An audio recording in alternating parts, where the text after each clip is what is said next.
Slayer Barons, fallen bounty hunters and protectors. Think Geralt from The Witcher, Mandalorians from Star Wars. At least that's the vibe I sorta get. These vicious warriors use magics to cleanse corrupted creatures from dark lands. Today we explain what a Slayer Baron is, the weaponry and magics they use, and how they managed to claim many worlds for the Eliksni long ago.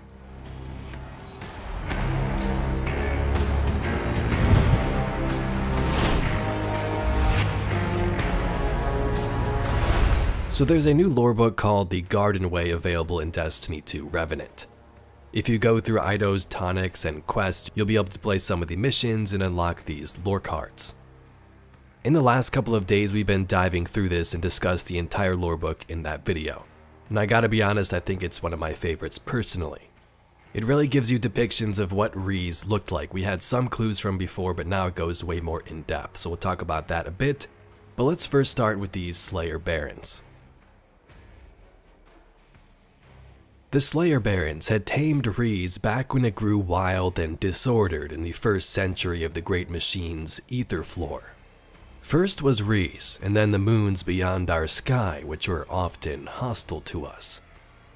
Within the hatchling schools, the Minders showed us these shadow stories of cunning hunters, adepts of the Great Machine, working in tandem to bring down the biggest monsters of their age. Slayer Barons were essentially Eliksni bounty hunters and monster slayers. They would enter the uncharted lands of Rhys and eventually its moons to clear out ancient creatures and hostile threats. From the new lore card, we know one of these creatures was a darkness-infused swamp monster, so who knows what else they encountered. Maybe they killed some worm gods as seen or maybe hinted at in some cutscenes. Slayer Barons have their own armor, and the one from the lore book specifically said that they wore a void black cloak and a pythahide crest. The absence of a house symbol marked her as a Baron of the Order of Slayers. So this was another big point. The Slayer Barons weren't a part of any house. They were their own pack and would roam and complete whatever task was needed for their species. They existed for the good of everybody and didn't take sides, kind of reminded me of the Mandalorians in some ways. Karaskis from that lore book goes to the Palace of Judgment and meets the Kell of Stone, Chelchis.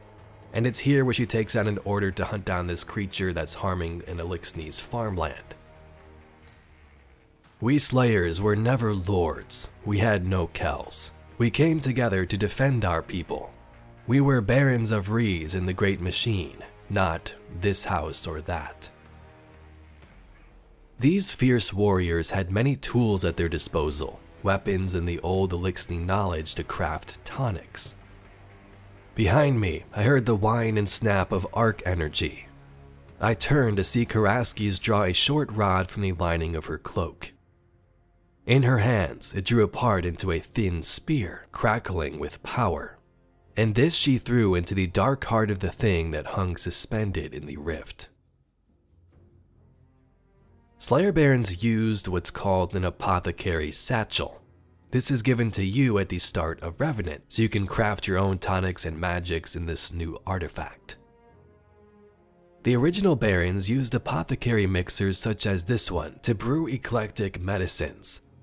We'll leverage similar tonics as combat and utility enhancements in the field. Before the Whirlwind, there were 7 Eliksni Scholia that informed tonic creation: innervation, conduction, effervescence, tenacity, vigor, euthermia, and cognition, all of which will be useful to us as battlefield treatments, provided I can get your help with fieldwork and experimentation. Don't worry, I'm certain we can modernize these tonics to affect just your guardian abilities and not your physiology. Mostly certain, we'll need every advantage we can find. Fikrul's actions on Europa have made clear that he sees our people as transgressions, no matter the house, whether we are friends of humanity or not. Distress calls from Eliksni enclaves across the system are flooding public frequencies. I implore you to win this war, not to fulfill a prophecy or secure a title for my father to prevent our extinction. The Garden Way book spoke of several of these different tonics that were used. The first one is called Sunsoak Root. It says Karaski stank strongly of seagrass and sunsoak root. I took care to sit toward the front of the watercraft, but the odor wrestled powerfully against the wind. I was quick to obey, noting the odor of sunsoak root that clung to the liquid. I hoped this first taste of a Slayer's tonic would fill me with strength or make me grow as if I've molted 5 times over. I could not smell anything but Karaski's. I followed her as she stepped nimbly across one of the sluices and onto the rich, loamy soil that marked the wildest part of Haxus's property. It was around this time that I started to feel the tonic's effects. I saw light, a tiny luminescence at the edge of my sight. I turned to watch it drifting slowly toward the ground, and by the time it landed, I could see more motes gathered over the undergrowth in the clouds, like dust. Far above, I read the flow of ether like a river through the sky. I set my bags down, looked at my hands, and saw a glow beneath my shell, as if the tonic had illuminated me from the inside out. But it was not just me. I looked at Karaski's and saw light. The push-pull of air through spiracles, the misting of expelled ether, the fervent radiance of her eyes. She had stilled to observe me, and now she spoke. The light is in all things. We cannot control it, but we can entice it. Draw it close. Another line speaks of other tonics. It says, Tenar, Brask, and Lisak, which expelled as purgatives, and which burned through chitin and stone alike. We know from the book as well, a potion or tonic rather called the Stone Eater tonic was used and embedded into the darkness creature they were fighting, and it ate away at its flesh. So in Revenant, Ido is attempting to craft tonics like these in the old Eliksni Slayer Baron ways, but she doesn't have all the info she needs yet, and is failing to reverse the curse consuming her father.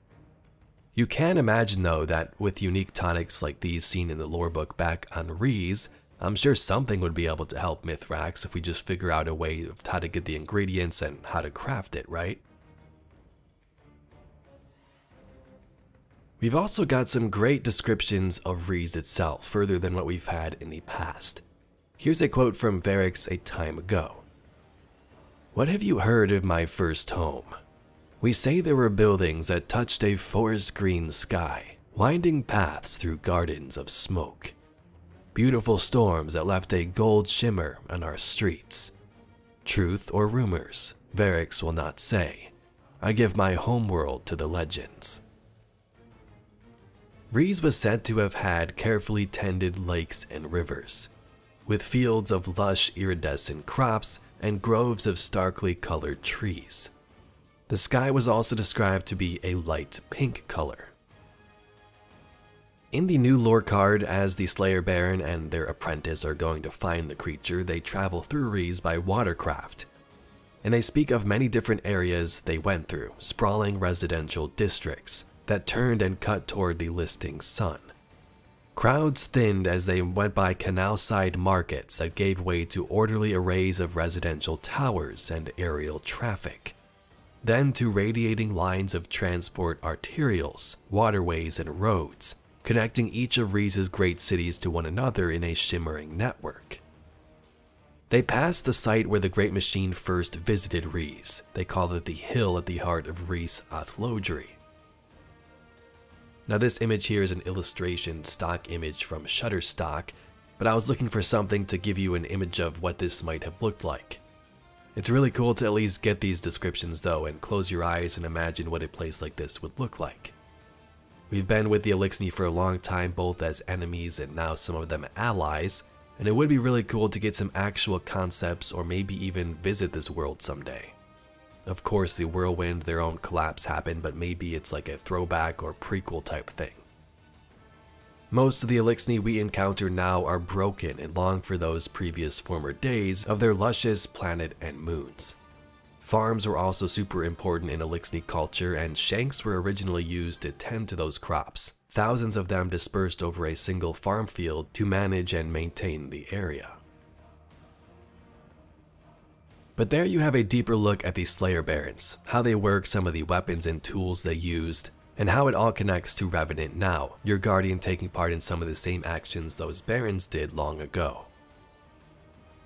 If you'd like to see some more Destiny lore and mysteries just like this video, please be sure to subscribe to the channel. I thank you very much for watching, and I'll catch you all in the next video.